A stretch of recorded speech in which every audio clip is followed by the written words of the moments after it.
تیسرا فرق ذہن نشین فرما لیں، جس طرح دنیا میں یہ ضابطہ ہے کہ بعض چیزوں کی قیمت زیادہ ہوتی ہے، بعضوں کی کم ہوتی ہے، بعض مہنگی ہوتی ہیں اور بعض سستی ہوتی ہیں۔ فرق یہ ہوتا ہے کہ مہنگی اور قیمتی چیز کو رکھنے کا محل محفوظ ہوتا ہے اور کم قیمت یا غیر قیمت والی چیز کو رکھنے کا محل نسبتاً غیر محفوظ ہوتا ہے۔ اب ہم اگر دیکھیں کہ انسان میں دل بھی ہے اور جسم بھی ہے۔ اب بظاہر جسم غیر محفوظ ہے نا، مٹی پڑتی ہے، دھول پڑتی ہے، اور دل نسبتاً محفوظ جگہ پر ہے۔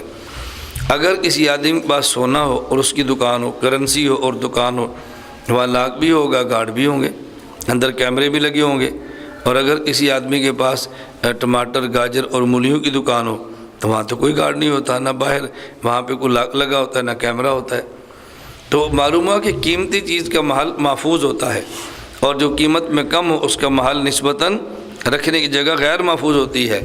اللہ کے خزانے میں چونکہ عقیدہ قیمت میں بہت زیادہ تھا، اس کے رکھنے کا محل دل محفوظ رکھا ہے، اور اعمال کی قیمت کم تھی، اس کے رکھنے کا محل جسم جو نسبتاً غیر محفوظ ہے وہ رکھا ہے۔ تو عقیدے کا دل پر رکھنا اس بات کی دلیل ہے کہ عقیدہ قیمت میں زیادہ ہے، اور اعمال کا ظاہر جسم پہ رکھنا اس بات کی دلیل ہے اعمال قیمت میں اس سے کم ہے۔ تو جو عقیدے قیمت ہے وہ اعمال کی نہیں، اس کا معنی ہرگز یہ نہیں کہ انسان اعمال میں کمزوری دکھائے۔ اب ہمارے سامنے دو چیزیں ہو گئیں، ایک عقائد اور ایک اعمال، اور بعض حضرات کی بات کو مستقل مان لیں تو اخلاق بھی آگے۔ اب ہم کہیں گے کہ نمبر 1 عقائد، نمبر 2 اعمال، اور نمبر 3 اخلاق۔ جس فن میں اور جس میں علم میں بات عقائد سے کی جائے تو اسے کہتے ہیں علم الکلام، اور جس فن یا علم میں اعمال پر بات کی جائے اسے کہتے ہیں علم الفقہ، اور جس فن یا علم میں بات کی جائے اخلاق پر اسے کہتے ہیں علم التصوف۔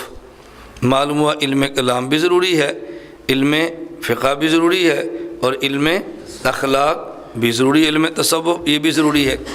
جو آدمی کلام کا ماہر ہو اسے کہتے ہیں متکلم، اور جو آدمی اعمال کا ماہر ہو اسے کہتے ہیں عقائد کا ماہر ہو تو متکلم، اعمال کا ماہر ہو فقیہ، اخلاق کا ماہر ہو شیخ طریقت، مرشد، یہ چیزیں ہیں۔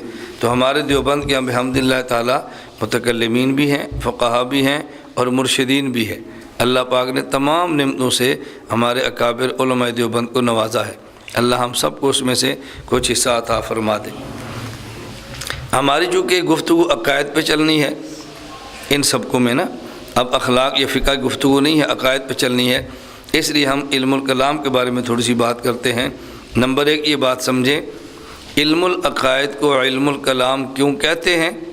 اس کی وجہ ایک یہ ہے چونکہ علم العقائد میں زیادہ تر بات ہوتی ہے اللہ کے کلام سے، کلام اللہ سے، کلام باری سے، کلام خالق سے، اس لیے اس کو علم الکلام کہہ دیتے ہیں۔